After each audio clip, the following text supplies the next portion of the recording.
ನಾನು ಮಂಗಳೂರಿನ ವೈದ್ಯ ಡಾಕ್ಟರ್ ಸುರೇಶ್ ನಗಳಗುಳಿ ಹಾಗೂ ಬರಹಗಾರ, ಅಖಿಲ ಭಾರತೀಯ ಸಾಹಿತ್ಯ ಪರಿಷತ್ನ ಅಧ್ಯಕ್ಷ.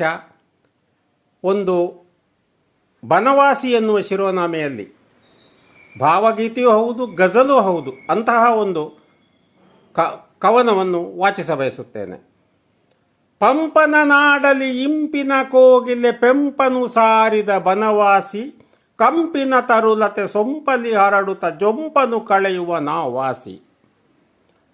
ಸುಂದರ ನಾಡಲಿ ಮಂದಿರವಿದ್ದರೆ ಚಂದವು ಜೀವನ ದಿನನಿತ್ಯ, ಗಂಧದ ಬೀಡಲಿ ಕುಂದದ ಸುಗಂಧ ಅಂದಣವಾಗಿಯೇ ಹೊರಸೂಸಿ.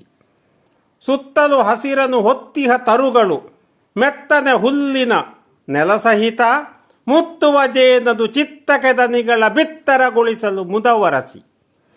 ಹರಿಯುವ ತೊರೆಗಳು ಸುರಿಯುವ ಮೋಹಕ, ಝರಿಗಳ ನೋಟವು ಬಲು ಸೊಗಸು, ಕೆರೆಗಳ ನೀರಲ್ಲಿ ಸುರುಳಿತ ತರಂಗವು ಪರಿಪರಿ ಭಾವದಿ ಕವಿಗುಣಿಸಿ. ಮಯೂರವರ್ಮನ ನೆಲವಿದು ವೈಭವ ಮೆರೆದಿಹ ಸಂಗತಿ ಇತಿಹಾಸ, ಸುರೇಶ ನೀದಿನ ನಾಕವ ಕಾಣಲು ಕಾರಣವಾಗಿರೆ ಬದುಕು ಖುಷಿ.